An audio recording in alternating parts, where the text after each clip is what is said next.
दुनिया भर के बाजारों के खराब हालात के बावजूद भारतीय बाजारों ने 2022 में किया शानदार प्रदर्शन। अब बड़ा सवाल है कि क्या 2023 भी भारतीय बाजारों के लिए शानदार रहेगा, ग्लोबल मार्केट्स के मुकाबले में बेहतर रहेगा, पैसा बनेगा या फिर रहेंगी मुश्किलें। आइए ये सब कुछ जानने का वक्त है साल की शुरुआत में, और ये सब समझने के लिए बाजार के जाने माने दिग्गज मोतीलाल ओसवाल फाइनेंशियल सर्विसेज के चेयरमैन और को फाउंडर रामदेव अग्रवाल साहब से करते हैं मुलाकात। सर, बहुत बहुत स्वागत है आपका स्टूडियो में। और सबसे पहले आपको मोतीलाल ओसवाल की पूरी टीम और आपके लाखों जो निवेशक हैं, इन्वेस्टर्स हैं, जो बड़े प्रसन्न हैं, उनको नए साल की बहुत बहुत शुभकामनाएं सर। अनिल, आपको बहुत बहुत नए साल की बहुत बहुत शुभकामनाएं, और पूरी जी टीम को और पूरे आपके व्यूअर्स को let them have a wonderful year and very prosperous and healthy year. Thank you so much sir, बहुत बहुत धन्यवाद। और आपका हमेशा गाइडेंस मिलता है हर साल, तो हमारा साल अच्छा ही जाता है, इसलिए हमने कहा कि साल की शुरुआत में आपको स्टूडियो ही बुलाया जाए। सर, 2022 से तो कोई किसी तरह की कंप्लेंट नहीं ना? इतना मतलब सब कुछ होने के बावजूद हम ठीक ही रहे। रिटर्न थोड़ा कम आया। हाँ? सिर्फ बाकी यार जितना गंवाया है उतना तो यहाँ पर नहीं हुआ। मतलब यानी यहाँ पर 5% 7% आपने मतलब मार्केट ही नहीं बढ़ा। लेकिन क्या है, आप देखें बाहर देखें जो हालत है, 25-30% 40% बाजार गिर गया, उसके मुकाबले आप 4-5-10% आप ऊपर रहे, ये तो बहुत बड़ा अचीवमेंट है। मेरे ख्याल से आपके 35-40 साल के करियर में आपने पहली बार ऐसा देखा होगा कि ऐसा तो हम पहले ज़्यादा एक आध बार कभी हुआ हो तो हुआ। नहीं, ऐसा तो हम बाहर वालों से कभी कंपेयर करते ही थे। हम अपने में मस्ती थे, हम अपने में मस्त थे। लेकिन ये बहुत कंट्रास्ट है कि भाई मतलब 25 माइनस के सामने आपको 5-7 प्लस मिल रहा है, तो ये बहुत बड़ा आउट परफॉर्मेंस है। और अब ये अगले साल मतलब अब देखिए दुनिया कैसे चलती है, आई डोंट नो कि दुनिया में वापस यहाँ से और मंदी आएगी। मतलब 20-25% गिरने के बाद दूसरा साल जब जनरली ठीक रहता है, ठीक मतलब ठीक, या तो एकदम बाउंस बैक हो जाए। मेरे को लगता है कि ये दुनिया जो है मतलब फ्लैट रहेगी, मतलब इस टाइप का लगता है। मतलब ये सिंक इन होगा कि भाई हो गया अभी करके, क्योंकि वहाँ अभी भी मार्केट कैप टू जीडीपी बहुत ज़्यादा है। जैसे यूएस का मार्केट कैप टू जीडीपी 1.34 1.35 है, जो एवरेज में 80-90% होता है। ऊपर से गिरता है 50%, अभी तो 20% गिरा है। तो जगह है, जगह तो बहुत है। तो उसी कारण से क्या है कि अब ये तो क्या ग्लोबल मैक्रो है, क्या हुआ किसी को नहीं मालूम एक्चुअली ज़्यादा। लेकिन ये सब ऑब्जर्वेशन है, क्या होगा हमको नहीं मालूम। मतलब आप ये कह रहे हैं कि ग्लोबल मार्केट्स के 2023 में झटका खाने की गुंजाइश तो है। हाँ, अच्छा जगह है। हाँ, अच्छी जगह था। व्हेन आई लुक एट मतलब वैल्यूएशन की, मार्केट कैप टू जीडीपी एक बड़ा रेशियो होता है, उसमें हम देखते हैं कि अभी भी वो जगह है कि भाई 1.34 जैसे। और America will lead the pack. यदि अमेरिकन मार्केट, क्योंकि अमेरिकन मार्केट 17-18 का पी है और कॉर्पोरेट भी काफ़ी मतलब इकोनॉमी बहुत स्ट्रॉन्ग है, तो यदि वहाँ पर यदि अभी भी करेक्शन बाकी होने का बाई चांस, तो फिर बाकी सब दुनिया में भी वही हालत रहने वाला है। तो मुझे लगता है कि ये साल जो है, this is the year of consolidation global markets. Indian market में हमारे अर्निंग्स डिसाइड करेंगे क्या होगा। राइट। इंडियन मार्केट्स में यदि अगले साल जो पहले 950-1000 रुपये ईपीएस की बात कर रहे थे निफ्टी में, वो धीरे धीरे कट होना चालू हुआ है।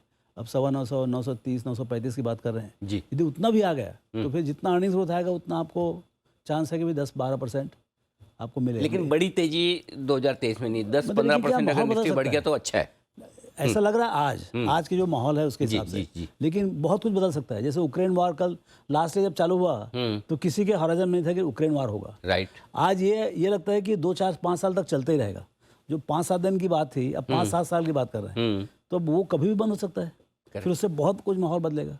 तो माहौल बदलता था, जैसे माहौल बदलेगा सब ओपिनियन बदलेगा, कमोडिटी प्राइसेस बदलेंगे, मतलब हर चीज़ का दाम बदलेगा, आउटलुक बदलेगा, दुनिया का समझ बदलेगा। तो वो चीज़ काफ़ी इवेंट्स हो सकते हैं। जैसे यूएस में इन्फ्लेशन एकदम से गिर जाए, हाँ, या ये यूक्रेन वार बंद हो जाए, या कोई वर्ल्ड कोई संधि हो जाए, पीस ट्रीटी हो जाए, चाइना का सब प्रॉब्लम जो सब खत्म हो जाए और वापस 5-6% वो ग्रोथ कर डालें। तो ऐसे बहुत बड़े बड़े इवेंट्स हैं। यदि ऐसा कुछ होता है और होगा, कुछ ना कुछ होगा। इतना सब एक साथ खराब हुआ 22 में, तो मतलब by law of probability I would be hopeful. चलो भाई, अच्छी बात। अच्छा, एक चीज़ जो शायद अच्छी हो सकती है, हाँ। क्या चीन की तरफ से बढ़िया खबरें आ सकती, क्योंकि 2022 में तो दुनिया की ग्रोथ को हमने लीड किया है। 2-3 साल से चीन ठंडा है, अब ओपन अप होने की कोशिश कर रहा है। आपका क्या व्यू बन रहा है? क्या वहाँ से कुछ बड़ा मिल सकता है ग्लोबल मार्केट्स को? भाई अब 4-5% की ग्रोथ की बात तो कर रहे हैं, वो तो क्या है, उनका तो पूरा कंट्रोल में है ना, तो जितना खर्च करेंगे जैसे करेंगे। लेकिन क्या है, देखिए, यदि यूरोप और अमेरिका स्लो रहा तो उसका इफेक्ट चाइना के ऊपर भी पड़ेगा, क्योंकि वो दोनों का मैन्युफैक्चरिंग डेवलप करते हैं। यदि वहाँ डिमांड कम है तो आपको ऑर्डर ही नहीं आएगा ना। So all the exporting countries, Japan, China, India, Korea, सबको तकलीफ होने वाला है। मतलब वो जो उसका जो स्लो डाउन जो है अमेरिका का और यूरोप का, वो आपको बैक एंड में यहाँ दिखेगा, वो दिख भी रहा है। देखिए, आपका एक्सपोर्ट्स भी खत्म हो गया, मतलब like there is no growth, actually degrowth है। तो वहाँ पर ठीक है, India second, third, fourth country है। चाइना में भी उसका स्लो डाउन आएगा, क्योंकि China doesn't produce only for themselves, वो सारी दुनिया के लिए प्रोड्यूस करते हैं। करेक्ट। तो अच्छा, दूसरा ये क्या है, सब यदि मान लो स्लो डाउन चला ऐसा अगले 12 महीना, तो सारी दुनिया इंडिया के ऊपर डंप करेगी, क्योंकि एक ही ब्राइट स्टार है पूरे वर्ल्ड में, इंडिया। तो इंडिया में, इंडिया का अच्छा थोड़ा बड़ा इकोनॉमी, 3 ट्रिलियन 4 ट्रिलियन के आसपास है, तो काफ़ी कंज्यूम भी कर सकती है। एंड आप देख रहे हैं मर्चेंडाइज एक्सपोर्ट्स में गैप कितना बढ़ते आ रहा है, इम्पोर्ट एक्सपोर्ट में। So I think everybody will try to dump in India if the borders, consumption यहाँ कंजम्पशन है, यहाँ बेचो, ऐसा कोई भाव से बेचो, कम से फैक्ट्री तो चालू रहेगी वहाँ।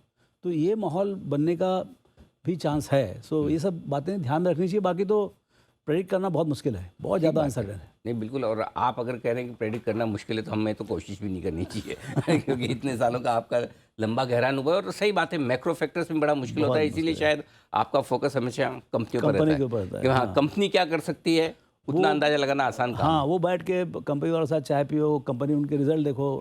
इस बार मेरे लिए सबसे बड़ा चेंज ये रहेगा कि भाई ये जो वेल्थ क्रिएशन स्टडी से सीख के जी, कि भाई हम फ्यूचर के ऊपर 80%, 90% टाइम लगाते हैं। अब जो 80% टाइम लगाने का टाइम आ गया है पास्ट को देखने के लिए। अच्छा, आप कंपनी को अच्छे से समझे।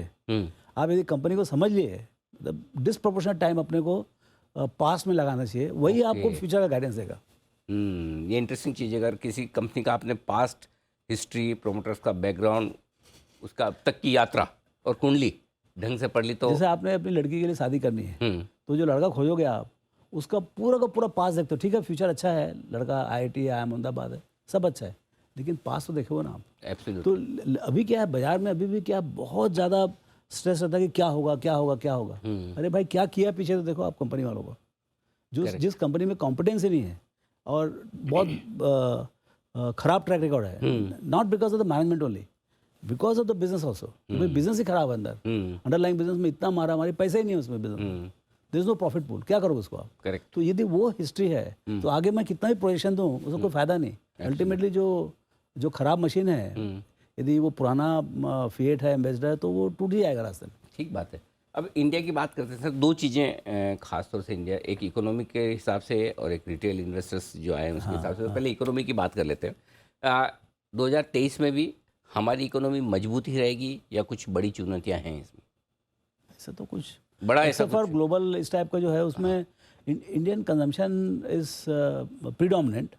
अब वो है कि भाई ये मतलब जो मैं सुनाई पड़ता है कि ये सप्लाई साइड इकोनॉमिक्स कर रहे हैं, मतलब जहाँ जहाँ पर तकलीफ़ें हैं, डिमांड, मतलब यहाँ पर demand was excess than supply, तो वो आप निकालते जाओ तो आपसे आप इन्फ्लेशन और कम होगा और सिटीजन्स की लाइफ इजी होगी।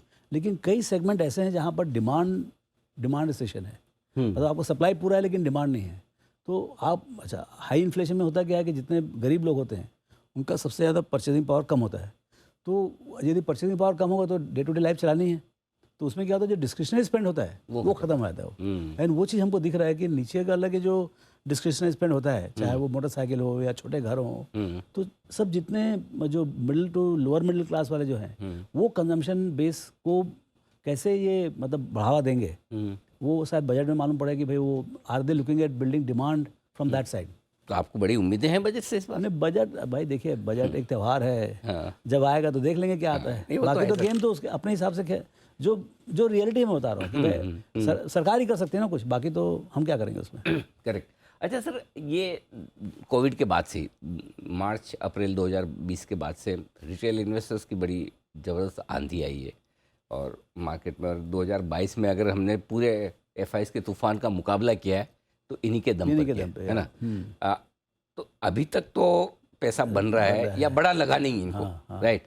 2023 में रिटेल बना रहेगा, डटा रहेगा और पैसा लगाएगा, आपका क्या सेंस मिल रहा है? आपके तो लाखों इन्वेस्टर तो आपके डायरेक्टली है। अभी तक तो ऐसा कोई पैनिक कॉल दिख नहीं रहा है।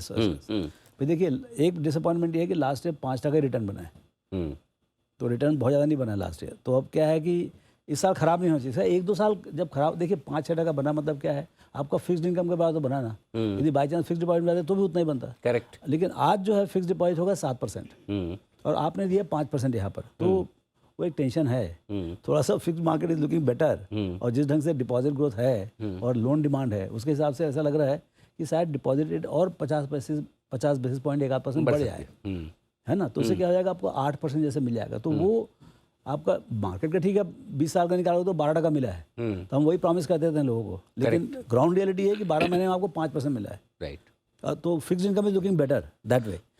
उसके चलते बाई चांस यदि इंक्रीमेंटल फ्लो में थोड़ा कमी हो जाए और शायद फिक्स्ड इनकम की तरफ लोग चले जाएं, ऐसा भी हो सकता है। थोड़ा सा ऐसा हो सकता है। अब कैसे होगा, मतलब थोड़ा पैसा फिक्स इनकम में, वैसे भी अगर मतलब जिनको रिस्क कम लेनी है तो उनके लिए अच्छा है कि थोड़ा पैसा फिक्स इनकम में डाल ही बीच में एकदम कोलैप्स हो गया था, फिक्स इनकम 4-5% हो गया था और आपका लॉन्ग टर्म ट्रैक रिकॉर्ड 12-15% का था, तो लोग बोले कि भाई चलो हम ऐसे भी अंडर एलोकेटेड हैं इक्विटी में, correct, let's go to equity करके। तो अभी क्या है, इक्विटी में अच्छा म्यूचुअल फंड सही है, ये जो सब कंपेन हुआ उससे बहुत बहुत ज़बरदस्त ढंग से इसका ये हुआ, प्रचार हुआ पूरे इक्विटी एसेट क्लास का, और डिजिटल ऑनबोर्डिंग हो गया। तो ब्रोकर्स ने भी बहुत मेहनत किया है कस्टमर्स लाने के लिए। करेक्ट। आप देखिए ना टर्नओवर कितना होता है। Last Thursday total turnover was 410 lakh crore. Absolutely, मतलब अपने आप में रिकॉर्ड हाई, पता नहीं आज कितना होगा, आज फिर बड़ा दिन है। आज हम वही एक रिसर्च कर रहे थे कि 2017 से 2022 में एफएनओ का टर्नओवर कितना 21 गुना बढ़ा है, वही 21 टाइम्स। ये तो मैं हर रोज बिजनेस स्टैंडर्ड में देखते रहता हूँ मैं कितना होगा करके। तो ये जो है, मतलब हम जब चालू किए तो सिर्फ 200 करोड़ था पर डे सब मिला के, और उसमें 500 ब्रोकर थे। अभी 400 लाख करोड़ हो रहा है और खाली 20-25 ब्रोकर बचे हैं। तो ये जो माहौल बदला है, बाजार बदला है और पार्टिसिपेशन बढ़ रहा है डिजिटल के कारण से, टेक्नोलॉजी के कारण से। T+1 सेटलमेंट, 0 डिफेक्ट, ये तो क्या मतलब कर दी डिजिटल टेक्नोलॉजी ने किया है। ये तो अपने आप में सलाम ठोकने वाली बात है। और अभी इसके आगे क्या होगा, अभी तो आप $3 ट्रिलियन इकोनॉमी में आप 30-35 की बात कर रहे हैं, मतलब यानी जर्नी कंटिन्यूअस है। देखिए आपका नॉमिनल जीडीपी 10-12% से बढ़ ही रहा है, रुपी इकोनॉमी 12% से बढ़ रहा है, रियल इकोनॉमी 6-7% से बढ़ रहा है। तो ये तो जर्नी मतलब एकदम प्रेडिक्टेड है। नहीं तो फिर ऐसे बिना दिमाग लगाए ढंग से खाली इन्वेस्टेड रहेंगे तो भी पैसा बन जाएगा। एकदम वही, बिना दिमाग लगाए इन्वेस्टेड रहना बहुत जरूरी है। सट्टा करेंगे, मार्केट को टाइम करने की कोशिश करेंगे तो आप साइड में हट जाएंगे, यू नो। क्योंकि जो बड़ा दिन आएगा, जैसे आप भाई आपने हम बोल देंगे भाई ये हो जाएगा वो हो जाएगा, लेकिन भाई बाहर नहीं जाने का। हाँ, बातचीत जरूर करने का, अनिल सिंह के साथ बात करें तो ऐसे बात करने का, लेकिन बाकी इन्वेस्टेड 100% रहने का। So that is a game, you know. तो सो क्या है कि ये बाजार में जो है ना, कभी भी कुछ भी हो सकता है। 5% नीचे भी जा सकता है और 5% ऊपर भी जा सकता है, क्योंकि जो इवेंट्स होंगे वो बड़े होंगे। और बाई चांस एफआई का मूड बदल गया, let's do emerging markets, and first emerging markets two by is India. तो यदि मान लो 10-20-25 बिलियन डॉलर का इंसेसेंट बाई हो गया, तो $25 बिलियन जितना 2.5 लाख करोड़ में नुकसान नहीं हुआ, उतना 50,000 करोड़ की बाइंग आ जाए तो उससे फायदा हो जाएगा। हाँ, तो मतलब दोनों ही लेने आ जाए। हाँ, रिटेल और वही तो नहीं, रिटेल तो चालू रहेगा। हाँ, थोड़ा कम ज़्यादा जितना किया उससे थोड़ा कम हो, लेकिन रिटेल तो चालू रहेगा, प्लस में रहेगा, एंड एफआई भी आएंगे। नहीं, लेकिन सर रिटेल में एक चीज़ है, एक तो चलिए हम काफ़ी समय से बात भी करते थे, आप भी कहते थे कि अनिल एक समय ऐसा आएगा जब हिंदुस्तान की रिटेल बड़ी सुपर पावर बन के आएंगे मार्केट में, वही रहना, वो हो रहा है। लेकिन बड़े यंगस्टर्स जो 20 से 30 साल की उम्र के लोग हैं, वो बहुत आ रहे हैं और उन्होंने मंदी भी नहीं देखी और अनुभव भी कम है, और उनको लगता है कि ये बढ़िया बिजनेस है, प्रोफेशन अच्छा है, 9 से 3:30 आराम से बैठो, सामने किया ये हो, शाम को फ्री, लाइफ चिल है। उनको क्या सलाह है? देखिए यदि पैसे बना रहे हो, देखिए बाजार है पैसा बनाने का, एक्साइटमेंट के लिए करना है तो बात अलग है, आपको डिजिटल गेम है या वीडियो गेम है तो एक बात अलग है। बट यदि आप पैसे लगा रहे हैं और आपको पैसे कमाने हैं, आप एक्चुअली देखें पैसे कमा रहे कि नहीं। अभी तक तो कमा रहे हैं, नहीं एक्चुअल कमा रहे तो कमाने दो, जैसे भी कर कमा रहे हैं। अच्छा, कमाना बहुत जरूरी है ना। आप गंवाओ मत। आप ये मत सोचो कि मैं अभी 3 दिन पहले ऐसा गलती हो गया था, इसी कारण मैं गंवा दिया, अब आगे मैं ऐसा करूंगा तो ठीक हो जाएगा। कुछ नहीं होने वाला है। आप नहीं जानते कमाने का तो नहीं जानते आप कमाने का। जैसे मेरे को सट्टा करना नहीं आता है तो मैं तो करूंगा नहीं कभी। थोड़ा बहुत लगता है मुझे, कॉन्फिडेंस है कि मैं इन्वेस्टिंग कर सकता हूँ, तो मैं इन्वेस्टिंग में रहूँगा। करेक्ट है ना। तो दूसरा क्या है, जो इन्वेस्टिंग किए लोगों ने, बहुत खराब इन्वेस्टिंग किए, तो भी 12 नहीं बना होगा तो 10 बना होगा, 8 बना होगा। और हाई ये आपका फिक्स्ड इनकम से अच्छा ही हुआ होगा। करेक्ट। लेकिन आपने यदि स्पेकुलेशन किया तो एक्चुअली आपका नेटवर्थ चला गया। और मेरे पास तो कितने ही केसेस आते हैं। तो ज़्यादातर लोग जो है ना पैसे गंवाते हैं स्पेकुलेशन में, लेकिन एक्साइटमेंट इतना है ना उसका, मज़ा बहुत आता है, किक बहुत मजा मिलती आता है। है। अब देखिए 400 लाख करोड़ का आपका स्पेकुलेशन हो रहा है, कोई तो कर ही रहा है। कोई कर रहा है, और कैश में सौदा कितना है, 50,000 करोड़। राइट। पूरा फ्यूचर्स में और स्पेशली ऑप्शंस में बहुत ट्रेड हुआ है। अच्छा सर, अब ये चूंकि आप कॉन्फिडेंट है इंडियन मार्केट्स को लेकर भी, इंडियन इकोनॉमी को लेकर भी, न सिर्फ 2023 बल्कि आने वाले कई साल हमारे रहेंगे, तो कहाँ तेजी होगी? आपको क्या लगता है कहाँ फोकस करना चाहिए लोगों को? देखिए जो बिजनेसेस अच्छे करने वाले हैं और उनमें फिर अच्छे बिजनेसमैन, वो कॉम्बिनेशन में देखिए। और थोड़ा जितना लंबा समय का लेंगे तो वैल्यूएशन का इम्पैक्ट कम होगा। जी। 10-20 कंपनी 25 कंपनी के आउटलैंडिश वैल्यूएशन उसको आप किनारे रख दीजिए। वो 100 200 150 हमारे समझ के बाहर की बात है, उसको अलग दीजिए। बट बाकी आप देखें, जैसे मान लो आपको फिनेंशियल्स हैं, इंश्योरेंस है, आपका मतलब जितने आपके रेगुलर बिजनेसेस हैं, ऑटोमोबाइल्स हैं, या जहाँ पर भी आपको समझ में आता है, आपको तो 15-20 कंपनी, आप वही मैं बता रहा था कि आप पीछे देखें पीरियड का, जिस कंपनी ने पैसे कमाए, जो कमाऊ कंपनी है, वही आगे भी कमाएंगे। विनर्स के साथ रहो। विनर के साथ रहो। और या फिर कोई नई स्टोरी बन रहा है, वो आपको मालूम पड़ी स्पेशली कि भाई यहाँ मैनेजमेंट बदलाव आया है और यहाँ पर से कहानी बदलेगी, और जैसी बदलती कहानी अगेन यू कैन बाय। सो मतलब जैसे वैल्यू माइग्रेशन की जो कंसेप्ट है, जिसमें पुराना बिजनेस मॉडल से बदल के नया बिजनेस मॉडल होता है, उसमें बहुत पैसे बनते हैं। जैसे आईटी है, देखिए आपका सबसे बड़ा सेगमेंट क्या है, फाइनेंशियल्स। फाइनेंशियल्स करीब 1/3 ऑफ द मार्केट है। उसमें बैंक्स आ जाते हैं, आपके इंश्योरेंस आ जाते हैं, ब्रोकरेज, एएमसी, म्यूचुअल फंड सब आ जाता है। वो करीब 33-34-35% है इंडेक्स में, S&P 500 में। तो वो एक सेगमेंट है, वहाँ पर आपको रहना बहुत जरूरी है, बिकॉज बहुत एक्साइटिंग मार्केट है ये। करेक्ट। यहाँ पर लोन ग्रोथ डेंसिटी बहुत कम है, अभी भी लोन का डेंसिटी कम है। तो अभी भी यहाँ पर 10 से 15%, यदि 12% यदि आपका नॉमिनल जीडीपी ग्रोथ होता है, तो उतना तो लोन ग्रोथ होगा ही होगा लॉन्ग टर्म में, ये शायद उससे ज़्यादा होगा। ठीक है, अभी 16-17% चल रहा है, बट फर्स्ट ईयर है, आगे जाके थोड़ा मॉडरेट होगा, 12-13%, 14% होगा। तो वहाँ पर जो वेल मैनेज बैंक्स हैं, अब वेल मैनेज बैंक्स में क्या होता है कि हमने पीछे देखना बंद कर दिया है, आगे ये कर डालेंगे, लेकिन पीछे ट्रैक रिकॉर्ड खराब है। तो we have to be very careful, कौन ने पीछे अच्छा मैनेज किया है, क्योंकि लेंडिंग करके पैसा वापस लाना वो सबके बस की बात नहीं। उधार देना आसान काम है, वापस बहुत डिफिकल्ट है, 1000 गुना डिफिकल्ट काम है। राइट। तो वो किस बैंक में वो कल्चर है पैसा वापस लेने का, तो वहीं पर अपने को इन्वेस्ट करना चाहिए। और बाजार में मिलते हैं ऐसे banks are all reasonably priced यहाँ पर। हाँ, सो वो एक बड़ा सेगमेंट है। आपका इंश्योरेंस है, परपेचुअल है इंश्योरेंस, तो मतलब उसके बिना कुछ काम चलना, कोई दूसरा कोई कंसेप्ट ही नहीं। सो वो एक ओके है कि आपका जनरल इंश्योरेंस है, लाइफ इंश्योरेंस है, फिर एसेट मैनेजमेंट कंपनीज है, ब्रोकरेज कंपनीज है। ब्रोकरेज कंपनी बहुत सस्ते मिलती हैं। एक और बायबैक आपका मैं बोल रहा हूँ कि मतलब आप लगभग हर 2 साल में एक बायबैक तो कर ही रहे हैं आप। वो तो पूरा ही खरीद सकते हैं उसमें क्या है। लेकिन क्या है कि वो जो माहौल जो बदलाव आया है, शायद लोगों को समझ में नहीं आया कि जो रिटेल का पार्टिसिपेशन जो 20 साल तक नहीं रहा, जो अभी जो नया बदलाव आया है, 40 मिलियन वाला 100 मिलियन हो गया, 100 मिलियन वाला 200 वाला 300, तो ये मतलब कौन जीतेगा कौन हारेगा वो देखना पड़ेगा, क्योंकि डिजिटल ब्रोकर्स और ये सब जितने हैं, देयर आर लॉट ऑफ मतलब इंटरेस्टिंग डेवलपमेंट्स। लेकिन ये पिट बहुत बड़ा बढ़ते जा रहा है, ये बहुत बड़ा मैदान बनते जा रहा है। और ये और बढ़ेगा मेरे ख्याल से, जब नंबर ऑफ कंपनीज बढ़ेंगी, नंबर ऑफ प्लेयर्स बढ़ेंगे, तो इंटरेक्शन में जो है आपका वॉल्यूम्स भी बढ़ेगा। So the business opportunity will grow. कुछ सेक्टर्स जो है जो ग्लोबल मार्केट से इम्पैक्टेड होते हैं, मेटल हो गया, आईटी हो गया। हाँ, तो आईटी एक है जिसमें देखिए अभी थोड़ा निराश का एक थोड़ा डिसअपॉइंटिंग मल्टीपल्स हैं। बिजनेस बहुत अच्छा चल रहा है, बिजनेस का ग्रोथ भी शायद ठीक ठाक आएगा, 10-12% जैसे आएगा, लेकिन अब देखिए क्या बाजार में पैसे उतने ही हैं। आपका सबसे बड़ा सेगमेंट है फाइनेंशियल, सेकंड सेगमेंट है आपका आईटी। यदि दोनों के दोनों एक साथ चलने का बहुत मुश्किल है। करेक्ट। तो यदि एक अच्छा चल रहा है, अब देखिए लोग जो है ना इन्फोसिस टीसीएस बेच के पीएसयू बैंक खरीद रहे हैं, मतलब ये ट्रेड है अभी right now, most popular trade is this. तो ये जो माहौल है ये बदलेगा भाई। आप जो फाइनेंशियल सेगमेंट में जो बहुत ज़्यादा मतलब एलोकेशन हो गया है, कहीं न कहीं जाके लोग थक जाएंगे, फिर उसका जो है वो इधर आएंगे वापस आएंगे, क्योंकि आईटी बाय दैट टाइम मतलब हो जाएगा, रीजनेबल हो जाएगा।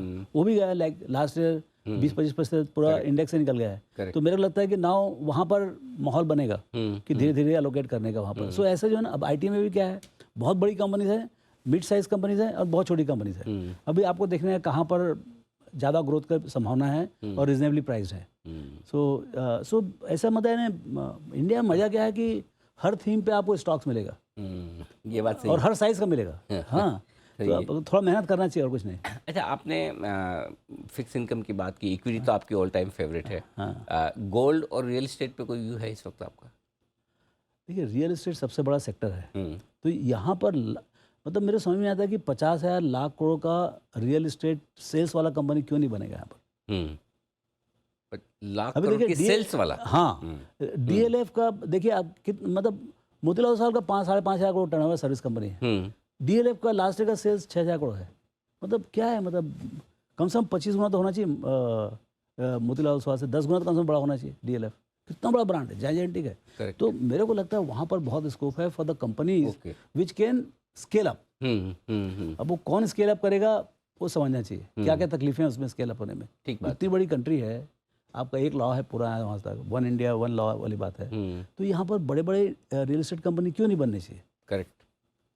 और गोल्ड पे इन्वेस्टमेंट के एंगल से नहीं, कुछ उसमें प्रोडक्शन नहीं है, उसमें क्या है, कुछ ब्याज भी नहीं मिलता है। कम से कम रियल एस्टेट में तो ब्याज मिलता है। आप जाके किसी रेंट पे दे सकते हैं, 5-7 रकम है। इसमें तो कुछ नहीं, 10 किलो गोल्ड 10 किलो रहेगा। क्या मतलब इन्फ्लेशन बीटिंग है वो। अच्छा सर, ये नए साल पे आप भी रेजोल्यूशन लेते हैं कि इस साल ये करूंगा वो करूंगा? रोज ही मेरा नया साल है। 365 दिन रेजोल्यूशन पास करते हैं। आज का बताओ आप, पर्सनल प्रोफेशनल क्या रेजोल्यूशन है मतलब 2023 के लिए? नहीं, कोई रेजोल्यूशन नहीं, क्योंकि हमने 1-2 बार ट्राई किया, कुछ होता नहीं। भूलिए 2 दिन के बाद हम रेजोल्यूशन भूल जाते हैं, फॉरगेट अबाउट इम्प्लीमेंटिंग दैट। बिल्कुल ठीक बात है। लेकिन ओवरऑल आप ये लोगों को कॉन्फिडेंस देना चाहते हैं कि बने रहें, डटे रहें, चिंता की? हाँ, उसमें कोई डाउट ही नहीं। 40 साल से हम डटे हुए हैं, समझे ना। 40 साल अभी और भी एक्चुअल में इंडिया का नेक्स्ट 40 साल का भी story is going to be more exciting than last 40 years. That is the beauty of this country. Absolutely, बिल्कुल सर। बहुत बहुत धन्यवाद रामदेव सर आपका, पूरा बाजार का आउटलुक और इकोनॉमी का आउटलुक हमारे दर्शकों को बताने के लिए, भारत का भी और पूरी दुनिया भर का भी। और एक बार फिर से आपको नए साल की बहुत बहुत शुभकामनाएं सर। Thank you. तो ये थे रामदेव अग्रवाल सर बताते हुए 2023 के आउटलुक के बारे में। आज के लिए इतना ही, बने रहिए हमारे साथ। नमस्कार।